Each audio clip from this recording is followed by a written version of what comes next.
ம்? யார் உள்ளே தளிகை செய்கிறார்கள்? மனம் கூடம் வரை வீசுகிறதே. வேறு யார்? என் அம்மாதான். வாசனையில் மயங்கியே அதிகமாக அமுதுண்டு விடுவார்கள். அப்படி ஒரு கைப்பக்குவம் என் அம்மாவிற்கு. அதுதானே பார்த்தேன். நீ தளிகை செய்தால் இவ்வளவு மனம் வராதே. அமுதுண்ணும் போது முகர்ந்து பார்த்துதான் என்ன தளிகை என்று தெரிந்து கொள்ள முடியும். உங்களுக்கு எப்பொழுதும் என்னை ஏதாவது வம்பிழுத்துக் கொண்டே இருக்க வேண்டும். யார் யாரை வம்புக்கு இழுக்கிறார்கள்? அது ஒன்றுமில்லை மாமா. நாங்கள் இருவரும் எப்பொழுதும் இப்படித்தான். ஒருவருக்கொருவர் ஏதாவது சொல்லிக் கொண்டே இருப்போம். பூமா, பருகுவதற்கு தீர்த்தம் எடுத்து வா. மாப்பிள்ளை, உட்காருங்கள். பரவாயில்லை மாமா. பூமா உங்கள் அகத்தில் எப்படி நடந்து கொள்கிறாள்? எல்லோரிடமும் அனுசரணையாக பழகுகிறாளா? என்ன மாமா, இவ்வளவு நாட்கள் கழித்து திடீரென இப்பொழுது கேட்கிறீர்கள்? அவளை பற்றி என்ன மாமா சந்தேகம்? இது சந்தேகம் இல்லை மாப்பிள்ளை, இது ஒரு அக்கறை. அவ்வப்பொழுது விசாரித்துக் கொண்டுதான் இருக்க வேண்டும். என் மகள் உங்கள் அகத்தில் வந்து எப்படி இருக்கிறாள் என்பதை விட அவள் உங்கள் எல்லோருடனும் எப்படி இருக்கிறாள் என்பதில்தான் நான் முக்கியத்துவம் கொடுக்கிறேன். அதேபோல் உங்களுக்கும் அவளுடைய நடவடிக்கைகள் ஏதுவாக இருக்கிறதா என்பதும் முக்கியம். இங்கு இருந்தவரை மிகவும் செல்லமாக வளர்ந்து விட்டாள். யாரும் அவளை கடிந்து கொண்டது கிடையாது. தளிகை அறைக்கு அவள் அம்மா அவளை அனுமதித்ததே கிடையாது. அதனால் தான் கேட்டேன். ஒரு தந்தை தன் மகளுக்கு கல்யாணம் செய்து கொடுத்ததும் அவன் கடமை முடிந்து விடுவதில்லை. பொதுவாக அவள் கண்கலங்காமல் இருக்கிறாளா என்பதில்தான் எல்லோரும் அக்கறை கொள்வார்கள். சம்பிரதாயத்திற்காகவும் குடும்பத்திற்காகவும் மற்றவர்களுக்காகவும் தொண்டு செய்கிறாளா என்று மேலோட்டமாகத்தான் எல்லோரும் பார்ப்பார்கள். அது ஆத்மார்த்தமாக செய்யப்படுகிறதா என்றும் பார்க்க வேண்டும். ஆனால் புக்ககத்தில் மற்றவர்களின் மனம் கோணாமல் இவள் நடந்து கொள்கிறாளா என்று தெரிந்து கொள்வதுதான் பெற்றவர்களின் தலையாய கடமை. உங்கள் விளக்கம் சற்று வித்தியாசமாக இருந்தாலும் நடைமுறை வாழ்க்கைக்கு இதுதான் சரியானதாக எனக்கும் தோன்றுகிறது. இந்தாருங்கள் அப்பா. மாமா, சொல்லுங்கள் மாப்பிள்ளை. பூமா போகட்டும், பிறகு சொல்கிறேன். என்ன? என்னை பற்றி என்ன புகார் சொல்லப் போகிறீர்கள்? ஒரு பட்டியலை வைத்திருக்கிறேன். பரவாயில்லை, என் முன்பே சொல்லுங்கள், நானும் தெரிந்து கொள்கிறேன். சரி, சொல்கிறேன். பிறகு வருத்தப்படக்கூடாது. பட்டியலை பிறகு சொல்கிறேன். இப்பொழுது ஒரே வரியில் சொல்கிறேன். மாமா, உங்கள் பெண் பூமாதேவி எங்கள் அகத்திற்கு வந்த சரஸ்வதி கடாட்சம் கொண்ட மகாலட்சுமி. இதைவிட சிறந்த பாராட்டு வேறிருப்பதாக எனக்கு தெரியவில்லை. சுருங்கச் சொன்னால் பூமா அவள் அம்மாவின் மொத்த ஸ்வரூபம்தான் என்று சொல்ல வேண்டும். என்ன ஸ்வரூபம்? யாருடைய ஸ்வரூபம்? இல்லை, மாமா பூமாவை பற்றி கேட்டுக்கொண்டிருந்தார். அதைத்தான் சொல்லிக் கொண்டிருந்தேன். எல்லா விதத்திலும் அவள் உங்களை கொண்டிருக்கிறாள் என்று. ஒரு ஆண் பிறந்ததிலிருந்தே ஒரே அகத்தில் இருப்பதால் அவன் ஒரு நேர்கோட்டில் சென்று கொண்டிருப்பான். ஆனால் ஒரு பெண்ணானவள் வேறு ஒரு அகத்திற்கு செல்லும் பொழுது பல மாறுதல்களை ஏற்றுக்கொண்டு அதற்கு தக்கவாறு தன்னை மாற்றிக்கொண்டு செயல்பட வேண்டியிருக்கும். அந்த விதத்தில் பூமி தேவி அதற்கேற்றவாறு தன்னை அனுசரித்துக் கொண்டு விட்டாள். அவ்வளவு ஏன் மாமா, பல சமயங்களில் என்ன முடிவெடுப்பது என்று குழம்பிய பொழுது தக்க ஆலோசனையும் இவள் கொடுத்திருக்கிறாள். அந்த தெளிவான சிந்தனை இவளிடம் இருக்கிறது. போதும் போதும், பாராட்டு மழையை சற்று குறைத்துக் கொள்ளுங்கள். ஜலதோஷம் பிடித்துக் கொள்ளப் போகிறது. உனக்கு ஜலதோஷம் பிடிக்கட்டும். ஆனால் இந்த வார்த்தைகளை மாப்பிள்ளை வாயிலிருந்து கேட்கும்போது எனக்கு உச்சி குளிர்கிறது. சரி, என்ன தெரிந்து கொள்ள வேண்டுமோ அதை தெரிந்து கொண்டு விட்டேன். உங்கள் வார்த்தை எனக்கு மிகவும் சமாதானம் அளிக்கிறது. ஆமாம், எங்கே குழந்தை தாசரதி? வந்ததிலிருந்து கண்ணிலேயே படவில்லை. எப்படி படுவான்? வந்ததிலிருந்து கமலை அவனை தன் அறைக்குள் வைத்து அடைத்து விளையாடி கொண்டிருக்கிறாள். அவனுக்கு பெண் வேடம் போட்டு தலைவாரி பின்னி பூ முடித்து பொட்டு வைத்து ஏக அமர்க்களம் பொங்கல். வெகு நாட்களுக்கு பிறகு அவனை பார்த்த சந்தோஷத்தில் ஒருவரையும் அண்ட விட மாட்டேன் என்கிறாள். அவளுக்கென்று விளையாட ஒருவன் கிடைத்து விட்டான் அல்லவா? மாப்பிள்ளை, ஒரு நல்ல நாள் பார்த்து அவனுக்கு அக்ஷராபியாசத்தை ஆரம்பிக்க வேண்டும். அதை பற்றி நானே உங்களிடம் கேட்க வேண்டும் என்று நினைத்தேன். நீங்களே சொல்லிவிட்டீர்கள். நீங்கள் தான் பெரியவர், நீங்கள் தான் சொல்ல வேண்டும். அது ராமானுஜனின் சௌகரியத்தையும் பார்த்துதான் தீர்மானிக்க வேண்டும். ராமானுஜர் அண்ணா எப்பொழுது வருவார்? நான் அவரை பார்த்துவிட்டு போகலாம் என்றுதான் வந்தேன். வார கடைசியில் வர வேண்டும். இப்பொழுதெல்லாம் வாரத்திற்கு இருமுறைதான் வந்து செல்கிறார். நீ இன்னும் 3 நாட்கள் இங்கு தங்கியிருந்தால் அவரை பார்க்கலாம். ஆமாம் ஆமாம், இந்த முறை அவரை பார்க்காமல் நான் செல்ல மாட்டேன். என்ன சொல்கிறீர்கள்? நீ எப்படி சொல்கிறாயோ அப்படியே செய்யலாம். பார்த்தாயா, கணவர் என்றால் இப்படி இருக்க வேண்டும். எப்பொழுதும் அவள் பக்கத்திலேயே இருந்து கொண்டு அவள் விருப்பத்தை பூர்த்தி செய்து கொண்டு, அதற்கும் ஒரு கொடுப்பனை வேண்டும். உன்னை போலவா எப்பொழுது வருவார் என்று வழி மேல் விழி வைத்து காத்து கொண்டிருப்பாய். சரி சரி, முறைக்காதே. உனக்குத்தான் தெரியுமே, மனதில் பட்டதை பட்டென்று சொல்பவள் இந்த பட்டு என்று. நீ அப்படி சொல்கிறாய். ஆனால் எனக்கோ சதா சர்வகாலமும் இவர் என் அருகிலேயே இருக்கிறார். இவர் எங்காவது வெளியூர் சென்று ஒரு வாரம் நான் நிம்மதியாக சந்தோஷமாக இருக்க மாட்டோமோ என்று ஏங்கிக் கொண்டிருக்கிறேன். அதற்கும் ஒரு கொடுப்பினை வேண்டும்.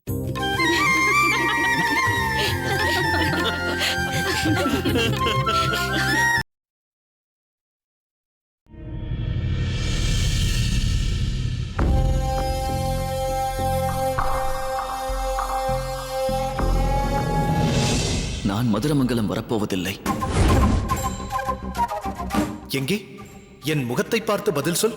ஏன் வரப்போவதில்லை? இவ்வாரம் இங்கேயே தங்கலாம் என்று இருக்கிறேன் அண்ணா. வேறு யாருக்கும் தெரியாது என்று நீயாக நினைத்துக் கொண்டால் எப்படி?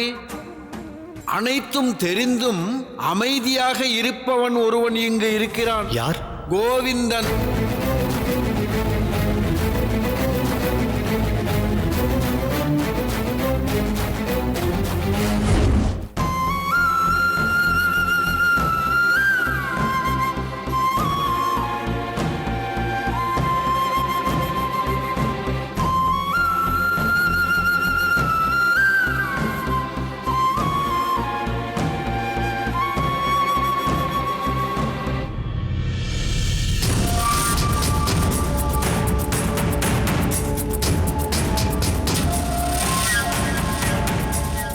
என்ன ராமானுஜா, பலமான யோசனை போல் இருக்கிறது.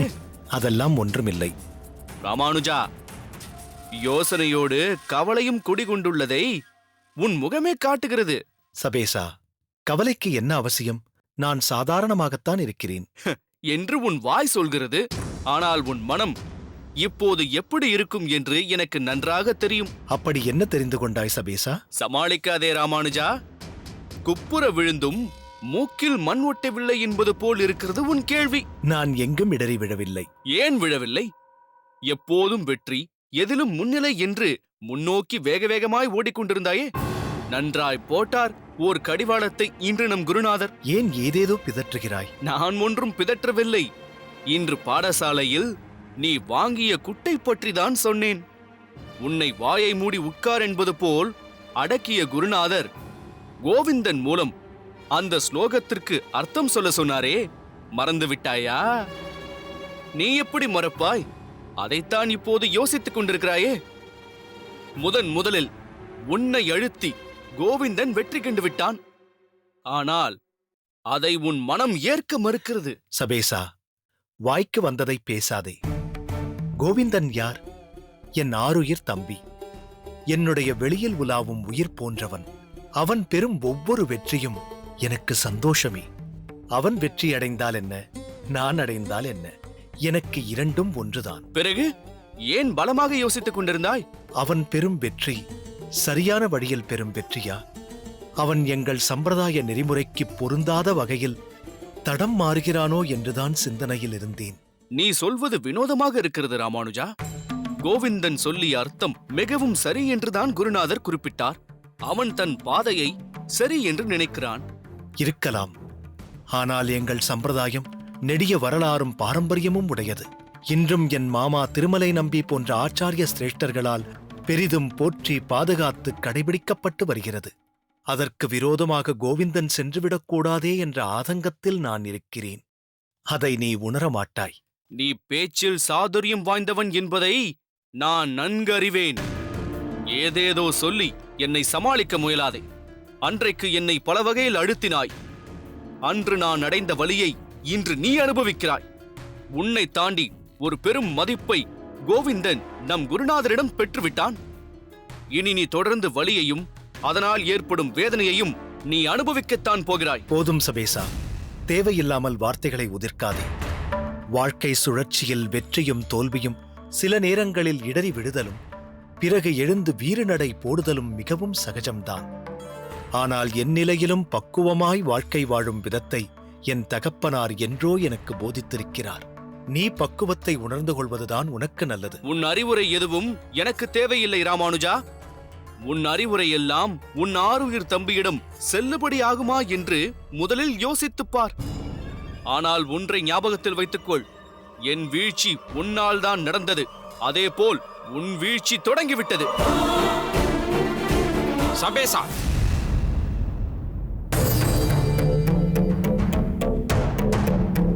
சபேசா, நீ என்ன ராமானுஜனிடத்தில் இப்படியெல்லாம் பேசிவிட்டாய்? அது போதும் சபேசா.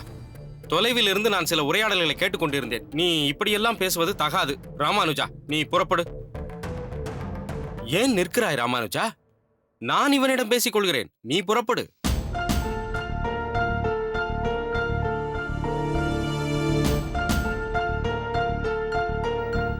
சபேசா, உனக்கு என்ன புத்தி பேதலித்து விட்டதா?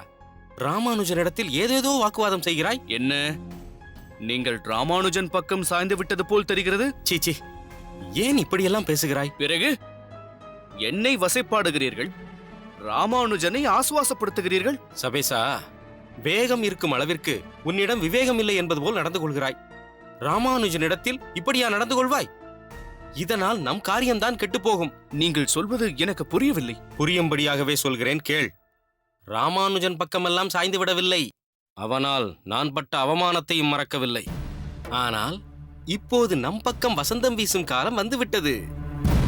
நம் குருநாதர் கொஞ்சம் கொஞ்சமாக தன்னிடமிருந்து ராமானுஜனை விலக்கி வைக்கிறார்.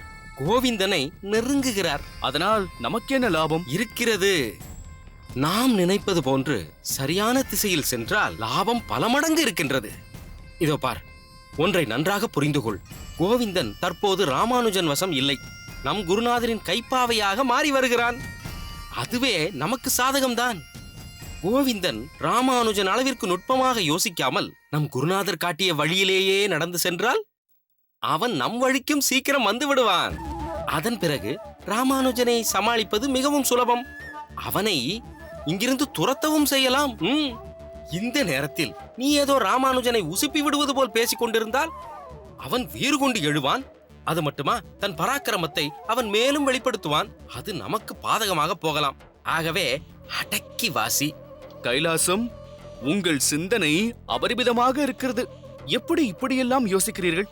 பிறகு நம் குருநாதர் யாதவரோடு பல வருடம் இருந்ததில் பலவாறு அலசி ஆராய்ந்ததுதானே நான் கண்ட பலன். நிச்சயம் இப்போதைக்கு பொறுமை காத்திரு. குருநாதர் மூலமாகவே ராமானுஜனை வெல்வது என்பதுதான் தற்போதைய நிலையில் சீக்கிரம் பலன் கொடுப்பது. புரிந்ததா? புரிந்தது, நன்றாக புரிந்தது. புரிந்ததல்லவா? நீ இப்போது புறப்படு. புறப்படு.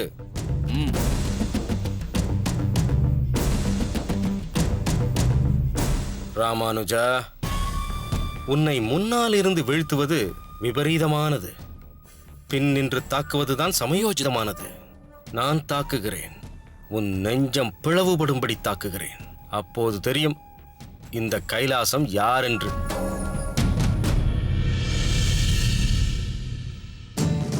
ஐயா, சற்று பொறுத்துக் கொள்ளுங்கள். 450 பொற்காசுகளில் 300 பொற்காசுகள் செலுத்திவிட்டேன். மீதமுள்ள 150 பொற்காசுகளை அடுத்த மாதம் செலுத்தி விடுகிறேன். இல்லை மாணிக்கம், அது சரிப்பட்டு வராது. உன்னால் முழு தொகையையும் உடனே செலுத்த முடியவில்லை என்றால் நிலத்தை குத்தகைக்கு எடுத்திருக்க கூடாது. சரிவிடு, முகுந்தன் காசுடன் காத்திருக்கிறான். குத்தகையை அவனுக்கு அளித்து விடுகிறேன். என்ன, நான் சொன்னது புரிந்ததா? அப்படியெல்லாம் சொல்லாதீர்கள் ஐயா. 1 மாதம் வேண்டாம், ஒரு 15 நாட்கள் மட்டும் பொறுத்துக் கொள்ளுங்கள். எங்கிருந்தாவது எப்படியாவது மீதமுள்ள தொகையை செலுத்தி விடுகிறேன். இல்லை மாணிக்கம், இது கோயில் சம்பந்தப்பட்ட விஷயம். ஒரு நாள் கூட பொறுத்திருக்க இயலாது. நாளை யார் கண்டார் என்ன வேண்டுமானாலும் நடக்கலாம். மாரிமுத்து, ஐயா, முகுந்தனை வரச் சொல். சரிங்கய்யா. ஏலம் முடிந்த பின் அவன் என்னை சந்தித்தான். 460 பொற்காசுகளை தந்திருக்கலாம் என்று வருந்தினான். 450 பொற்காசுகளுக்கே நிலத்தை அவனுக்கு குத்தகைக்கு விட்டதாக தெரிவித்துவிடு.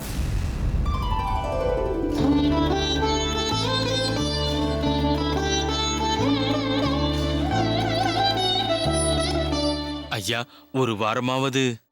இங்கு பார், இந்த இழுபறி எல்லாம் எனக்கு பிடிக்காது. குத்தகை உன் கைவிட்டு போய்விட்டது. இங்கு பார், 2 ஆண்டுகளுக்கு பிறகு பார்க்கலாம். மாணிக்கம், அவர்கள் பருகுவதற்கு இளநீர் எடுத்து வா. சரிங்கய்யா. நமஸ்காரம். நமஸ்காரம். நமஸ்காரம். வாருங்கள். நீங்கள் என்னை தேடி வந்தது நான் செய்த பாக்கியம். யாருடனோ பேசிக் கொண்டிருந்தாய் போல் இருக்கிறது. அதை முடித்துவிட. அது முடிந்து விட்டது சுவாமி. கையில் காசில்லை என்றால் ஏன் குத்தகைக்கான ஆசை?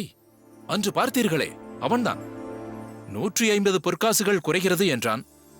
அடுத்த மாதம் செலுத்துகிறேன் என்கிறான். குத்தகையை மாற்றிவிட்டேன். ஏன் நாளுரான், 1 மாதம் பொறுத்திருக்க கூடாதா? தவணை முறை என்றாலே அது தள்ளி போய்க் கொண்டேதான் இருக்கும். என்னுடைய கண்டிப்பு குணமும் கரார் போக்கும் உங்களுக்கு தெரியாதா என்ன? என்ன, நான் சொன்னது புரிந்ததா? உன்னை பற்றி எனக்கு தெரியாதா என்ன?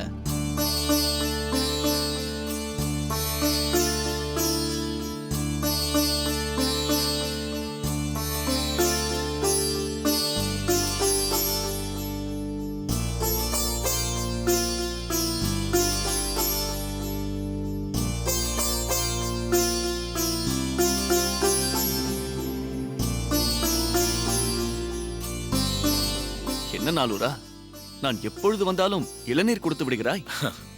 ஏதோ என்னால் முடிந்தது. நீ கூரத்திற்கு மேலாளராக செல்ல சம்மதித்தது குறித்து எனக்கு மிக்க மகிழ்ச்சி.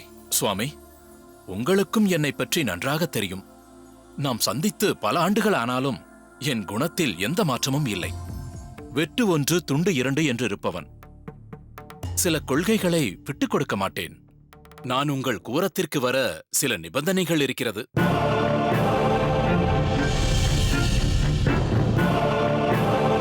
வேறு யாருக்கும் தெரியாது என்று நீயாக நினைத்துக் கொண்டால் எப்படி? அனைத்தும் தெரிந்தும் அமைதியாக இருப்பவன் ஒருவன் இங்கு இருக்கிறான். யார்? கோவிந்தன். இப்போ முழு கெட்டப் மாற்றத்துல மதுரை மைக்கேல் கேரக்டர்ல அன்பானவன், அசராதவன், அடங்காதவன் படத்துல நடிச்சிட்டு இருக்காரு. இந்த படத்தை இயக்கிட்டு இருக்காரு ஆதித் ரவிச்சந்திரன்.